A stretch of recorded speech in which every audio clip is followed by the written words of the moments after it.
Well, good evening, everyone, and thank you for joining us tonight. I am Brooke Clement. I'm the director here at the Gerald R. Ford Presidential Library and Museum, and we are thrilled to be partners with the Grand Rapids African American Museum and Archives on this evening's performance. Just want to make a quick note that we do have two programs next week. One is at the Howenstein Center. We're partnering with for a President's Day celebration with Kate Anderson Brower. And then on Wednesday, we'll have Mark Clegg here that evening. He's going to be talking about his new book, Oh Say Can You Hear?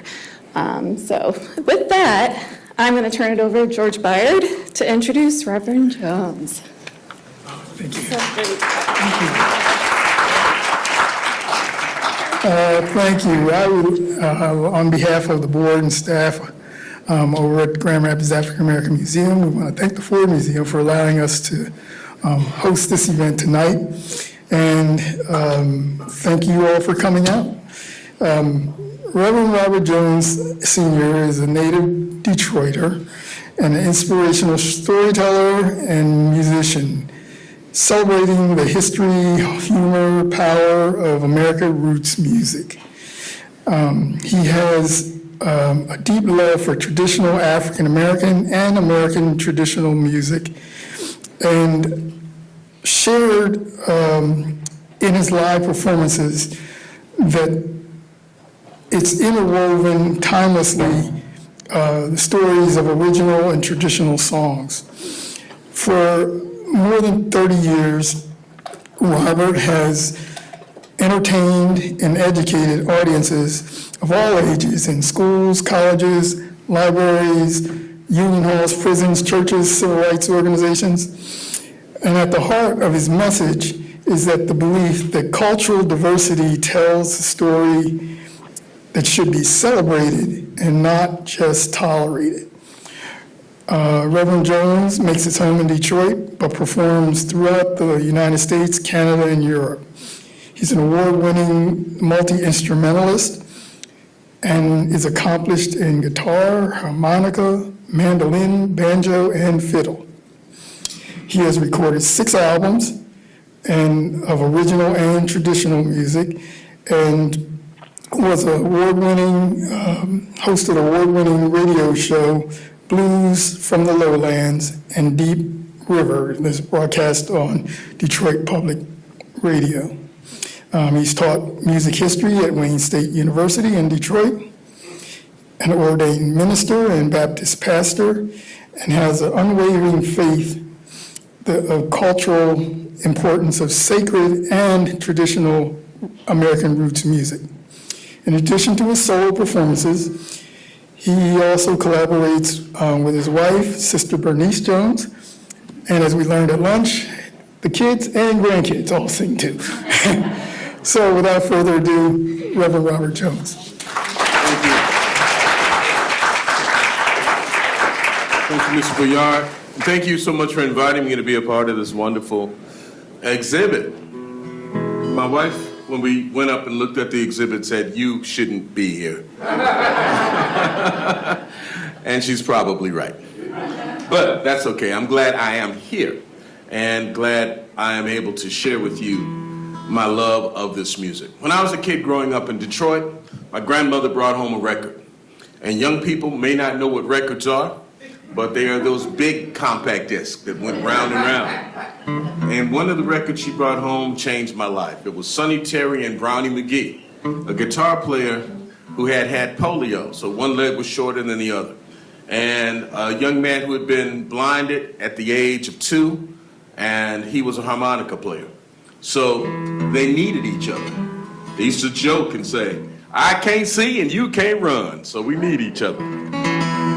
And they played this music that was amazing to me. My grandmother said, "This is the music we used to listen to down south." And I said, "Oh, okay, cool," because everything good was from down south. And so I learned at the Magnavox this song.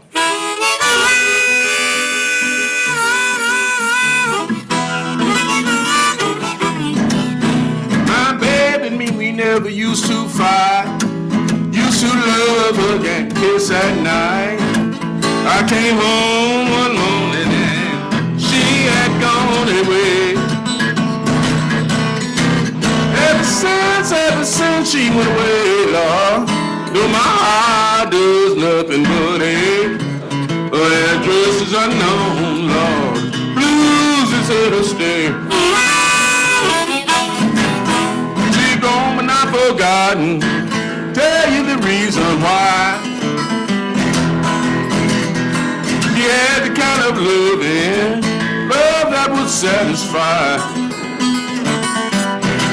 She had love like the ocean rolling, comes in with the tide. Well, I hope, Lord, I hope there comes a day she let her love roll by my way and explain to me herself the reason why she left.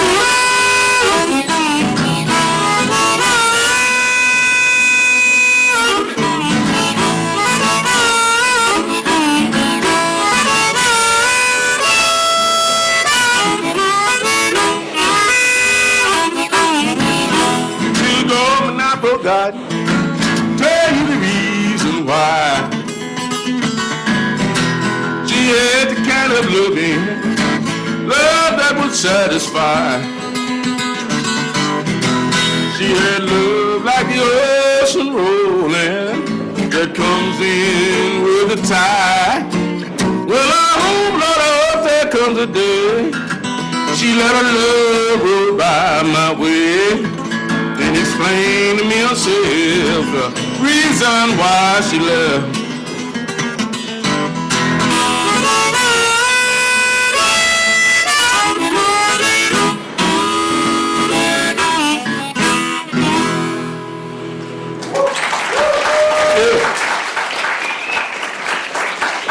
Thank you so much. Now, that country blues inspired me to find out where that music came from. And anything that you love, I mean, that's how you start a museum, isn't it, Mr. Byer? Anything you love, you start collecting and asking questions and getting the story behind it. So I started to ask where that blues music came from. It could not have come out of thin air. It had to come out of something. It came out of the black experience. And it came out of the idea that American music is built on a combination of European music meeting African music in the Deep South. And to illustrate what I'm talking about, let's see if I have my trusty equipment over here. Yeah, there it is. To illustrate what I'm talking about, I want you to imagine we're not in 2023, but we are in 1840. And we are standing in front of an old weather-beaten building. The windows and the doors are flung open to get a breeze through because it's a hot day. That's a lot of imagination, isn't it? And you hear this coming out of this building. Amazing grace, how sweet the sound that saved a wretch like me. I once was lost, but now I'm found. Was blind, but now I see. You are standing in front of the white Methodist church. The reason you know they're Methodist is because they've been singing a song for 100 years, but they still keep checking the text. The reason you know they're white is because of the way the music sounds. It lands right on the beat. There's not a lot of gymnastics going on in that song. Amazing grace, how sweet the sound. Because that is the European aesthetic. Sing it straight, don't improvise, don't lose your timing. But then go 500 feet down the road, and you might hear that song coming out of a barn or a stable or a stand of trees. That is what the great abolitionist, writer, teacher, lecturer, Frederick Douglass called the invisible church. Because those enslaved folks in 1840 were listening to the same preachers who were coming through because of the Great Enlightenment, but they heard the same songs, but they changed them. More like this. Amazing grace, how sweet the sound that saved a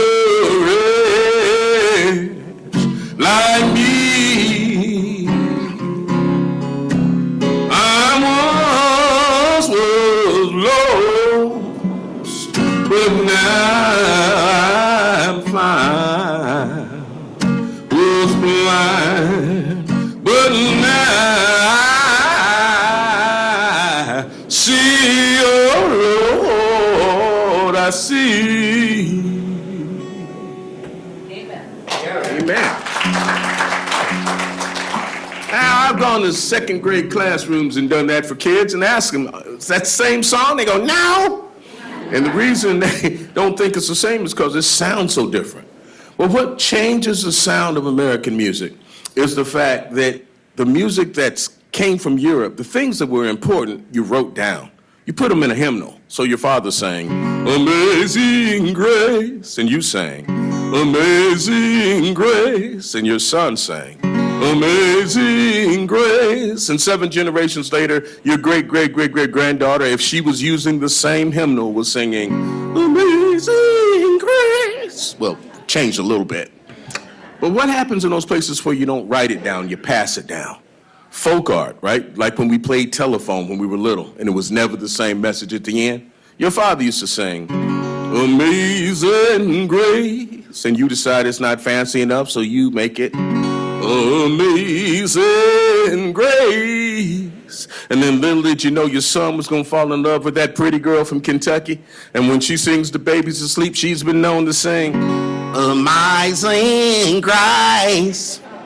And 7 generations later, your great-great-great-great-granddaughter, Aretha, moves to Detroit and sings, Amazing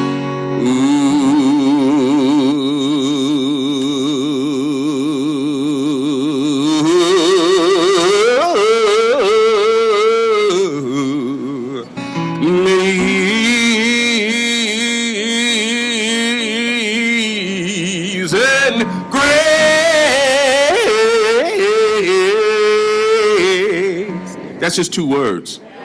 So 20 minutes later, not only have you heard Amazing Grace, you've experienced the folk process.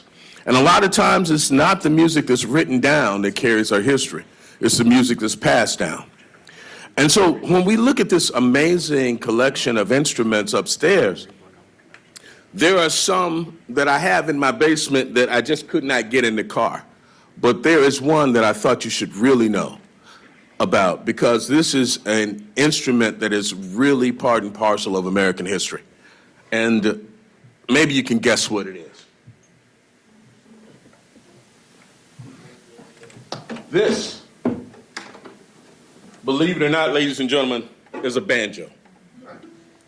It is the kind of banjo that you see in a painting called The Old Plantation, painted in 1790 or thereabouts by a man named John Rose. And he decided to paint some of the enslaved people on his plantation at play, at leisure, right? And whatever they're doing, some look like they're dancing, some look like they're celebrating, but there's a guy in the middle playing something that looks like this, has 3 long strings and 1 short string, and was called the banjar, the banza, by various names. And there's a book out now called The Well of Souls, if you get a chance to check it out. It covers the history of the banjo. The banjo was not really highly regarded as a musical instrument by those in power, but they did recognize that it had a certain soulfulness to it when you played it a certain way. Instead of playing it like a guitar, you play the banjo like a drum, which is what it is, a drum with strings on it. Now, the drum ended up being outlawed because the drum could carry messages like rebellion, escape, tie up all the white people, meet me at the river. Just didn't know, right? So white folks weren't risking it, so they banned the drum. But they didn't ban the drum with strings on it. So I bet you didn't know that I'm gonna ask you guys to sing a song with me. This is a song that you may already know, but this is the secret life of black music. The chorus is this. Wade in the water, sing wade in the water. Wade in the water, children, wade in the water, children, wade in the water, wade in the water. God's gonna trouble the water, God's gonna trouble the water. Right, sound good. So we sing the chorus. just wade in the water, wade in the water. God's gonna trouble the water. And I sing the verses while you work. Wade in the water, wade in the water, children, wade in the water. God's gonna trouble the water. Look over yonder, all dressed in red. God's gonna trouble the water. Look like the children that Moses led. God's gonna trouble the water. Did Moses take them by the hand? God's gonna trouble the water. Led those children in the Canaan land. God's gonna trouble the water. Everybody, wade in the water. Oh, wade in the water, children, wade in the water. God's gonna trouble the water. Jordan River is deep and cold. God's gonna trouble the water. Chill my body, but not my soul. God's gonna trouble the water. Wade in the water, oh, wade in the water, children, wade in the water. God's gonna trouble the water. Yeah, God's gonna trouble the water. God's gonna trouble the water. Ooh, God's gonna trouble the water. Thank you. That is the most fun you can have with a squash, I'll tell you. But think about this, that banjo evolved over a period of 100 years to become the modern banjo that all of us know about. When we associate with white mountain music, we associate with the minstrel show, which is one of the reasons that African Americans sort of stopped playing the banjo, because it was, if you saw a cartoon drawn in the 19th century of a black man, chances are he was playing the banjo. It was just that stereotypical of an image. But this instrument, you'll notice, carried percussion and carried melody and carried rhythm all at the same time, and sounds like an African instrument. I discover that when we think about an instrument and associate it with a culture, it's really not the instrument that has the music in it. You take the same instrument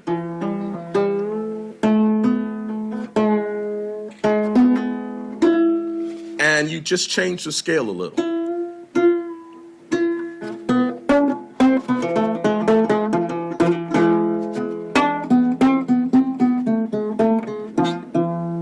All of a sudden it starts to sound Middle Eastern.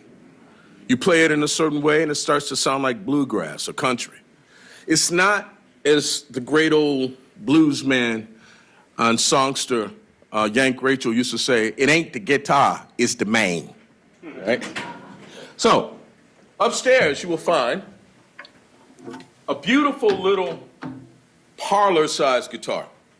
And by parlor-sized, I mean smaller than this one. Because back in the 1800s, those guitars were not meant to be played in large spaces. They were meant to be played in parlors, right? And one of the pioneers of this style that I call finger picking was a woman who played in a parlor. But, you know, she being a genteel lady probably didn't get the respect due her as the originator of the guitar style. One of the people who did get the respect was a guy by the name of Blind Lemon Jefferson. Lemon Jefferson was born in Wortham, Texas. And when other people were strumming the guitar, on top of Old Smoky, all covered with snow, Blind Lemon was finger picking the guitar.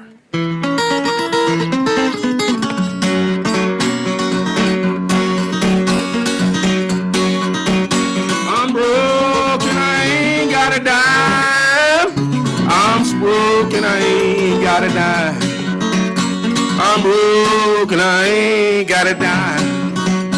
Everybody has hard luck sometimes. I was standing on East Carroll Street one day. Lord, I was standing on East Carroll Street one day. I was standing on East Carroll Street one day.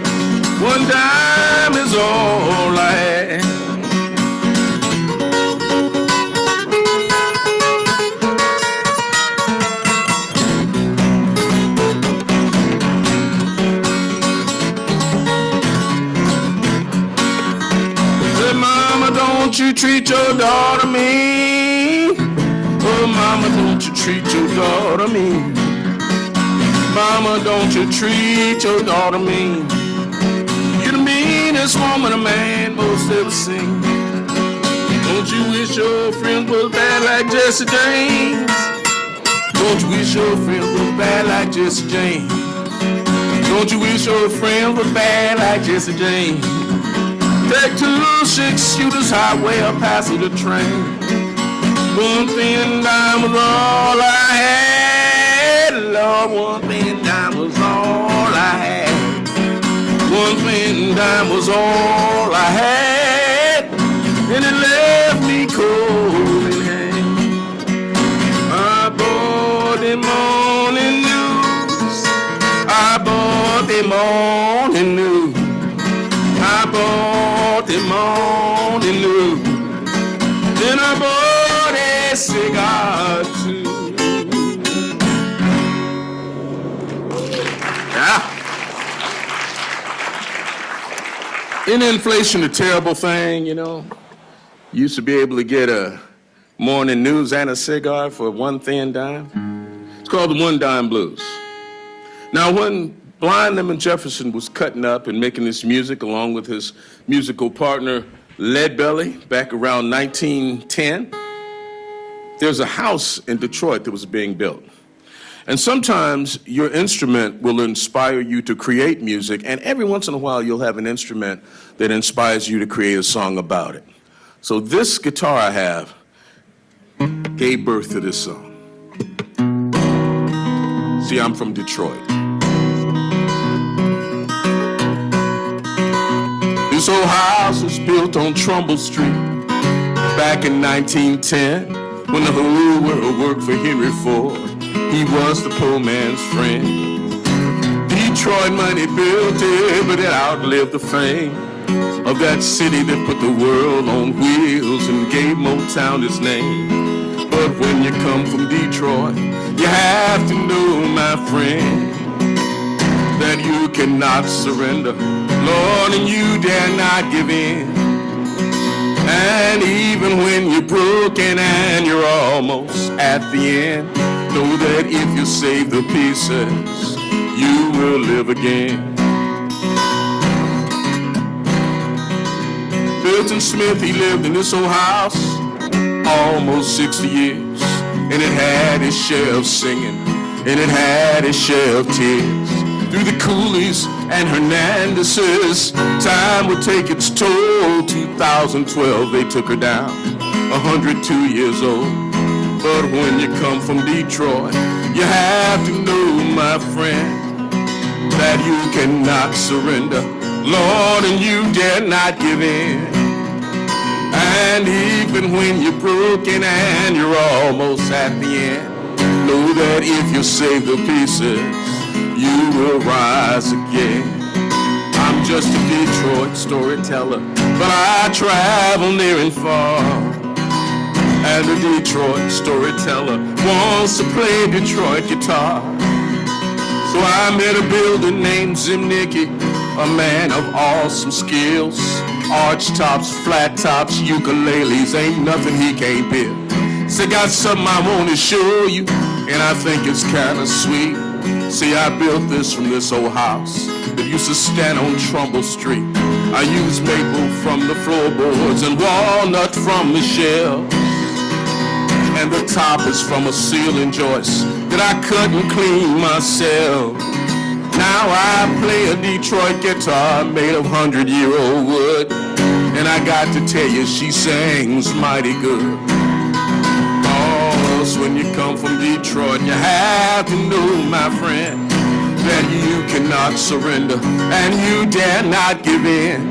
And even when you're broken and you're almost at the end, know that if you save the pieces, you will sing again. Know that if you save the pieces, you will sing again. Thank you.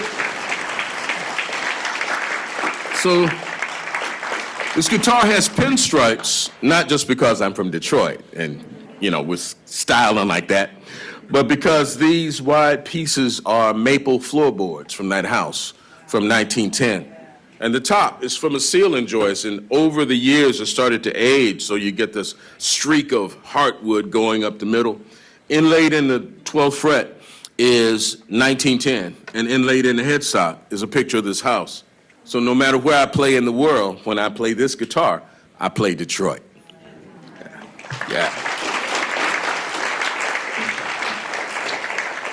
Now, upstairs you will also see a shiny version of this guitar. This was the poor man's version of the National Resonator guitar. Some enterprising brothers from, well, not brothers, but brothers from the Czech Republic, then known as Czechoslovakia, came over to California with a dream to create a loud guitar, right, that could compete with the sound of horns and trumpets and saxophones in the jazz age. And they came up with the Resonator guitar.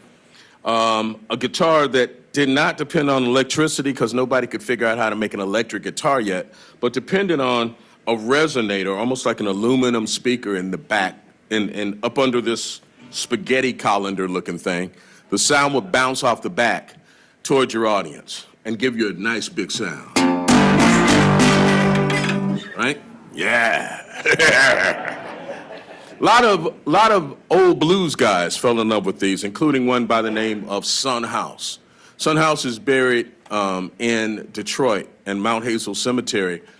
And I got to visit him once before he passed. Dementia had gotten the better part of him. So he was just kind of like sitting there mumbling out of tune. But in his prime, he was a frightening blues man. He'd pick up one of these and say, "Ain't but one kind of blues. The round blues, the B-L-U-E-S blues. That's the kind of blues between male and female. Everything else is monkey junk. Now you get that letter bordered in black, that's bad news. They calls that the death letter. You do too many of them kind of blues, you're liable to jump in the river and drown yourself." And then he'd go to play the death letter blues.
Just can't take your place.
Thank you. That's when blues came before therapy, right? Because nobody was interested necessarily in the crisis that you were going through, but you played the music, and it was cathartic, and it came from that idea of the music that had come over from Africa that helped you survive. The first song I did, Wade in the Water, I think I forgot to tell you, neglected to tell you, that song was a spiritual, right? And if you wanted to run away from slave catchers and dogs, what's the best way to do it? Wade in the water, right? And so when you started to hear about crossing over into Canaan land, you were not talking about Canaan, but you were talking about Canada. And you were talking about trying to make it to this place, this magical place called Michigan, where you could actually cross a lip of land and make it into Canaan land, into the promised land. So all of these songs carry with it the power of a weapon of nonviolence. It's funny when we celebrate Dr. King's life and we celebrate African American history, and we forget about the music, that music was doing the same thing sort of subliminally that Dr. King was doing openly. He was changing laws that was on the books by protest and by passive resistance. And this music was doing it in a cool and subliminal way. Amid Son House doing the Death Letter Blues was using 3 chords, 5 notes.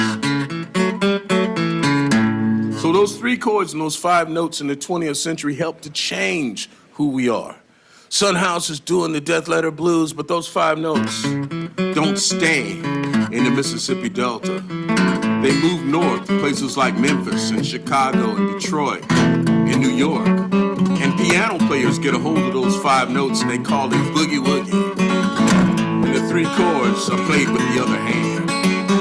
Well, hand me down my jumper, won't you iron my overalls? Down my jumper, watching my overalls. Well, I'm about to catch a train, what they call a cannonball. And that was hot stuff in the 20s. But it was so hot that a young white musician by the name of Jimmy Rogers got a hold of those same 3 chords and those same 5 notes. But he started recording something out of Bristol, Tennessee, called country. Of course, it didn't sound like blues. It sounded like this. I got a T for Texas, T for Tennessee. Got a T for Texas, T for Tennessee. Got a T for Thelma, the one who gave the blues to me.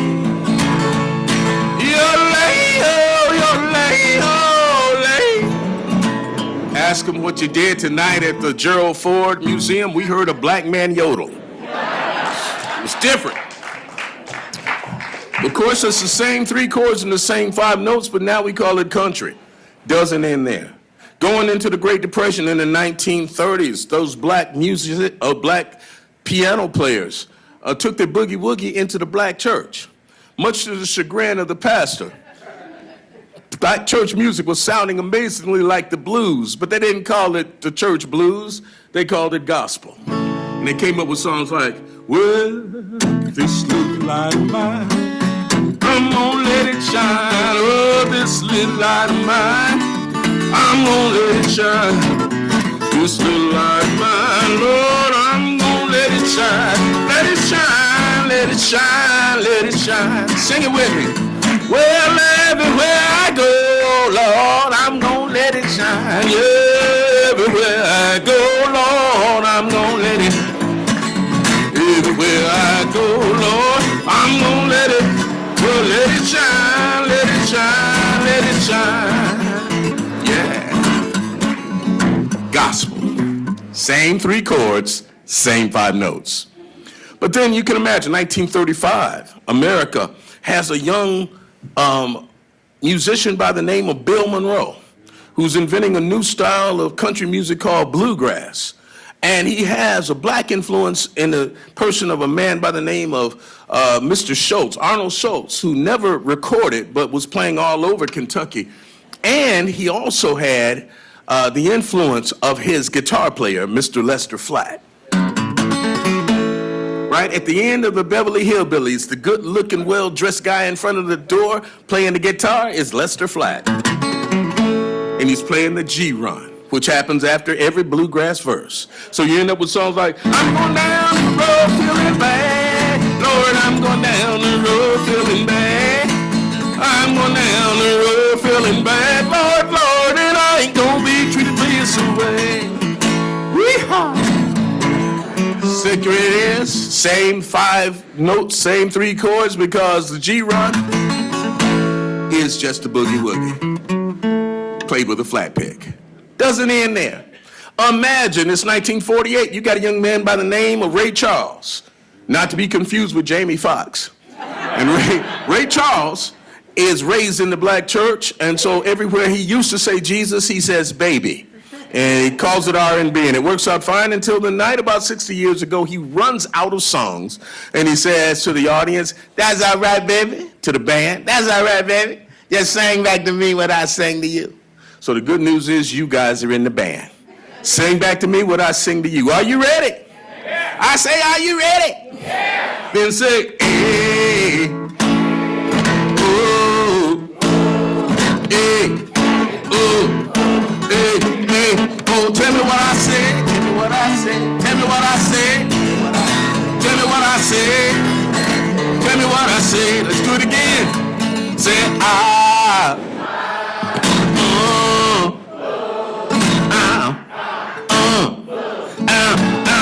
tell me what I say. Tell me what I say. Tell me what I say. Tell me what I say. I say those are the same 3 chords and the same 5 notes. Now we call it R&B. But then, 1955, you got a television. Gigantic wooden box in the middle of your living room with only 3 stations. With a little tiny screen. That means everybody's watching the same thing at the same time. There is no ESPN 14. There is no Crying Women's Channel. There is only CBS, ABC, and NBC. So CBS on Sunday night, you know who you're watching. Ladies and gentlemen, we have a really good show for you tonight. Gonna like this young man. He comes to us from Tupelo, Mississippi. By way of Memphis, Tennessee, he uses 3 chords and 5 notes, ladies and gentlemen. And when Ed Sullivan sticks his arm out, the kid goes, 1 for the money, 2 for the show. Feel good running out, go, cat, go, don't you? Where's my blue suede shoe? You can do the things of my blue suede shoe, yeah. Blue suede shoes, blue suede shoes, blue suede shoes, blue suede. You can do the things of my blue suede shoes. Thank you very much. Woo. You can imagine. Kids, thank you. Kids in 2023 know who that is. You can go into a 2nd grade classroom. I did one earlier this week. Who is that? Elvis! Who is Elvis? He's the king. He's the king of what? Rock and roll. So that's cool. You know about the black king, right? There's a black king? Yeah, he is the kid from St. Louis who used to listen to Bill Monroe doing bluegrass. And he sort of borrowed Bill Monroe's lick on the mandolin. I am the man. But he did it differently. He played the blues, sped them up. Sped them up so much, they became.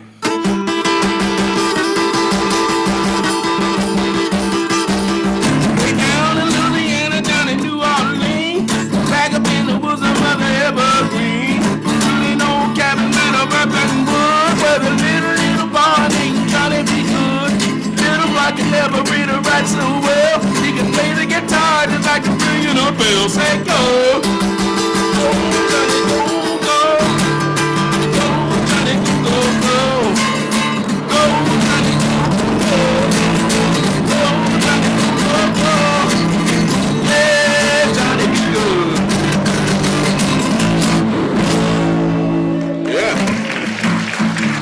Same 3 chords, same 5 notes. But talking about a history of America, talking about the crossroads, can you imagine the impact that Elvis had and the impact that Chuck Berry had in a time of the civil rights movement? There were white kids who wanted desperately to be Chuck Berry and black kids who wanted desperately to be Elvis. And they didn't care what their parents said about the music. They said the music is cool, man. And they wanted to learn it. So by the time 5 good-looking black kids tour in the Deep South, to play in a segregated gymnasium, a dance with a rope down the middle of the gymnasium to keep the black kids on one side and the white kids on the other side. But those kids hear those 5 guys playing these 5 notes. The kids themselves tore down the rope and danced together because they were listening to the Temptations. I've got sunshine on a cloudy day, when it's cold outside, I've got the month of May. Help me sing it. I guess you say, what can make me feel this way? My girl, my girl, my girl, talking about my girl, my girl. Ooh, ooh. Thank you. Well, boy, time is flying. Well, I tell you what, I want to let you guys know that when your grandkids are making fun of you because of the music you listen to, tell them to listen to Son House, that old Death Letter Blues. I got a letter this morning, how you ringing it red. But if Son House was around today and he was recording still, he wouldn't be doing it the same way. He'd be doing a remix. Instead of doing each verse twice, he'd be doing each verse once. He'd speed up the tempo of the song. He'd fade the music out, in which case the Death Letter Blues would sound like this. I got a letter this morning, how do you ring it red? Said, hurry, hurry, cause the gal you love is dead. You know I packed up my suitcase, took off down the road. When I got there, she was laying out on the cooling board. I eased up close and I looked down in her face. I said, hey, you know I love you, but I just can't take your place. It seemed like the 1,000 was standing around a funeral ground. I didn't know how much I loved that till they put my baby in the ground. From my arms, and then I walked away and said, hey, you know I love you, have to see your judgment day. You know I woke up this morning, it was about the break of day, and I was hugging on a pillow where my baby used to lay. You know I went to church, bowed down, I tried to pray, but the blues come along and they blow my spirit away. Woke up this morning about the break of day, and I was hugging on a pillow where my baby used to lay. I said, hush, I thought I heard her call my name. She didn't call so loud, but she called so plain. Yeah, boy. Thank you. Thank you. Now, time is flying by, but I did want to acknowledge the fact that most of the instruments upstairs, most of those instruments are electric. Because when you finally took one of these silver tone guitars that sold for $27 back in 1940, and you put a D-Armand pickup on it so that it could be heard in a crowded club in Chicago, you changed the nature of the music. Because a guy who started off like Muddy Waters, playing one of those national steel guitars, all of a sudden was playing something like this,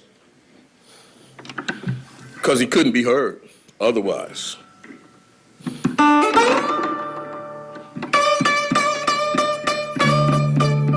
Whoa, that's too loud.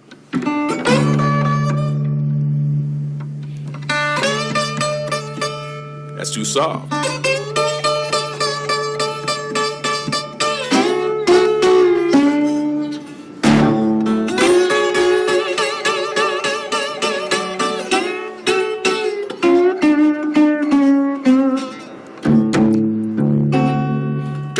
This morning, boys, how you ring my letter red?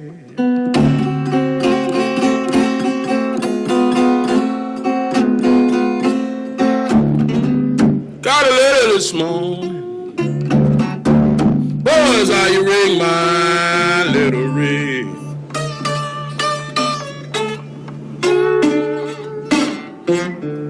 Say, hurry home, boy. Tell me your baby dear.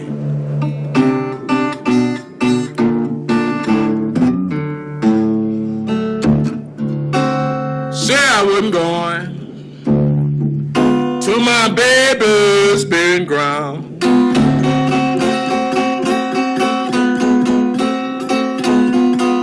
You know I said I wasn't going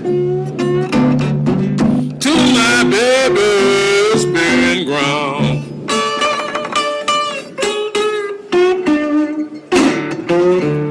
But I was standing right there when the grave digger laid my baby down.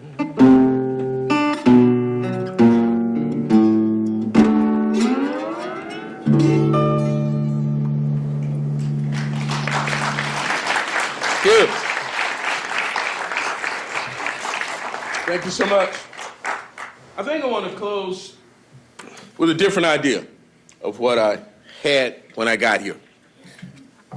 One of the things that we understand about the guitar, this instrument, is an equal opportunity guitar, an equal opportunity instrument, I'm sorry, and that it was so adaptable to so many different kinds of music that there came a time when once you could amplify it, once you could play it in a band, once you could do all that stuff, it had a really noble purpose.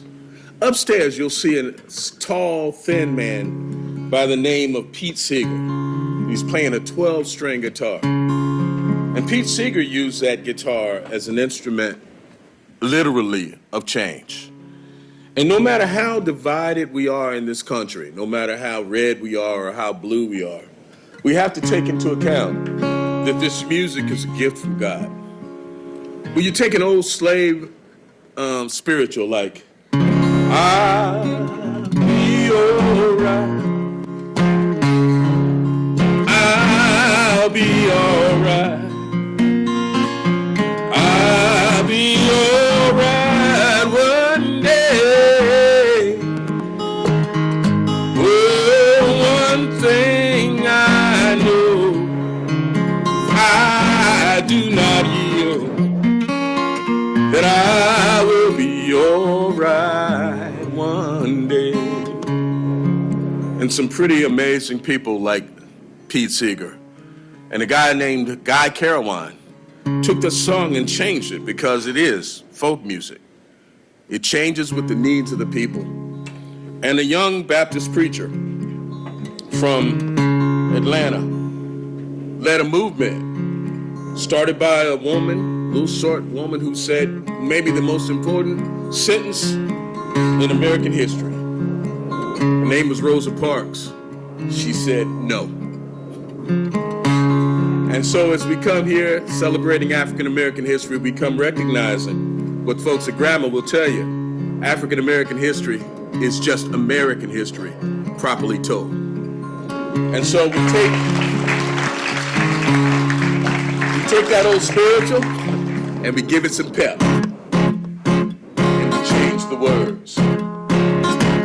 We go back 60 years and we hear, we shall overcome, we shall overcome, we shall overcome someday. Deep in my heart, deep in my heart, I do believe, I do believe we shall overcome, we shall overcome someday. And then they made up verses as they needed them. Black and white together, black and white together, black and white together someday. Oh, deep in my heart, I do believe that we shall overcome someday. All the folks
so much to Grandma for inviting me to come.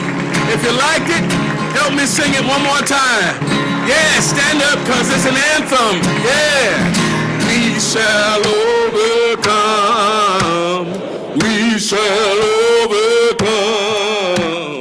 We shall overcome someday.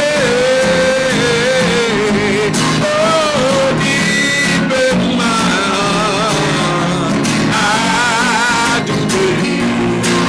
Oh, we shall overcome someday.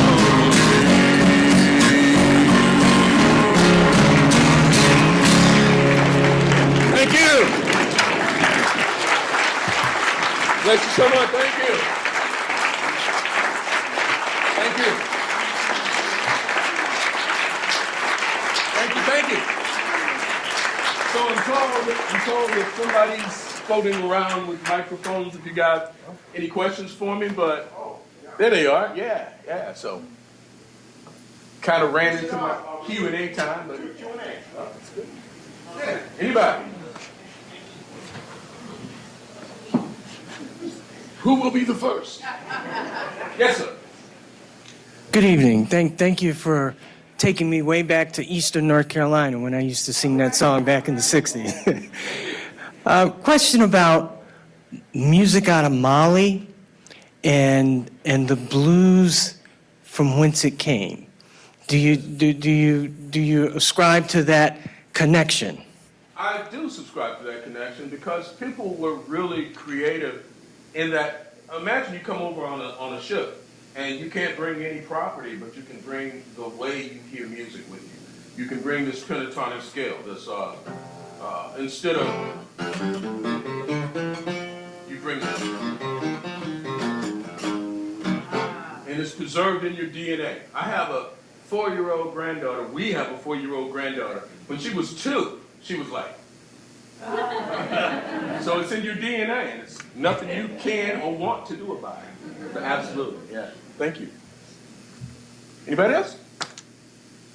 Yes. You believe Blind Willie Johnson? I do. As a matter of, that's what I was going to end with. So would you like me to end with some Blind Willie Johnson? Cool. So I have, I think I screwed up the plans. I know there are folks with the Zoom, and we were looking for maybe about 10, 15 minutes of Q&A. But if I get to end with Blind Willie Johnson, that makes it so much the better. Blind Willie Johnson was this great, sanctified singer. As far as I know, he never recorded any blues, right? He was from Texas. And he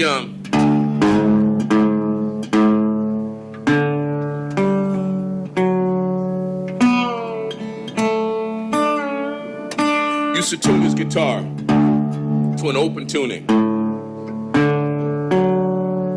In other words, it's already tuned to a chord, which allows him to take the slide and sing as if he had a bunch of ladies singing with him. But of course, I guess if you're a blind singer, you don't really want this blind guy driving you around. So he had to bring his guitar with him. And when I first became acquainted with his music, I was in a museum. I was in a library, the E. Azalea Hackley Collection, the Detroit Public Library. Thank God for libraries. Yeah. So this was before the internet, right? And I said, I want to hear Blind Willie Johnson. And the lady brought this disc out, and it was like precious. She didn't trust me with it. She put it on the turntable, gave me these little headphones, and I heard snap, crackle, pop of that record. And I heard this voice from the 40s going.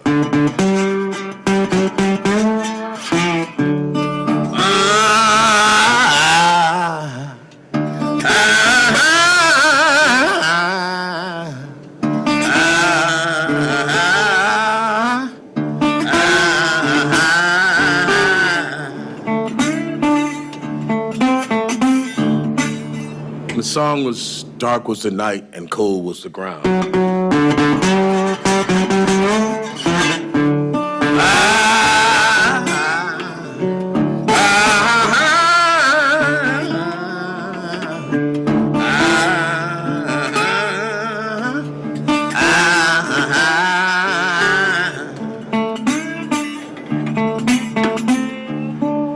Later on, I found out it had lyrics. Dark was the night, oh, the ground on which the Lord was laid. Drops of sweat like blood ran down in agony, he prayed.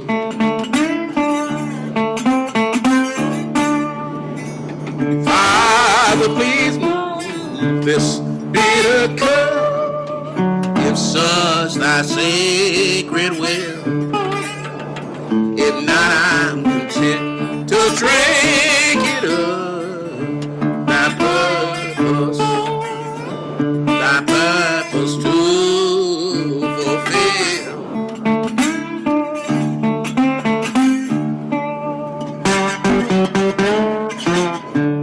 Blind Willie died after a fire hit his shack.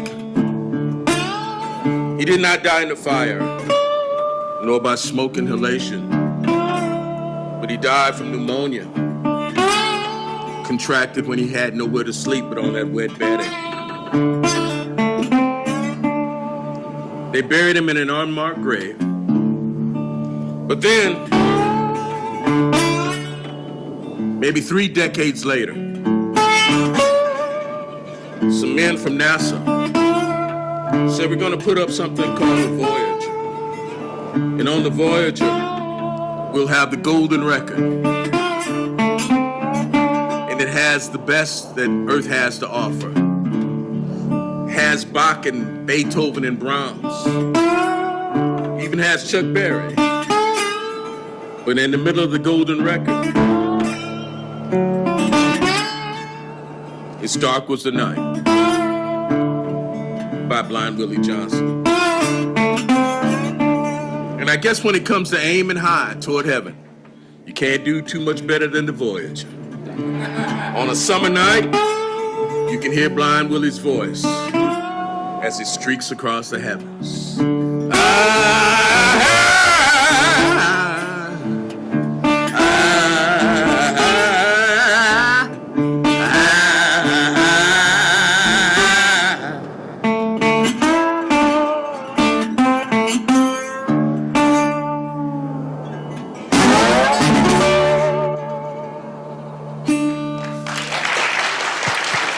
Thank you. Thank you so much.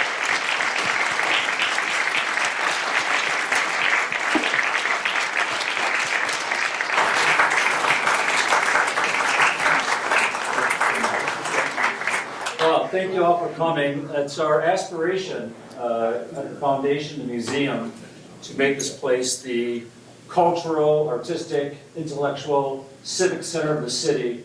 And we got all 4 of those things tonight. So, pretty rare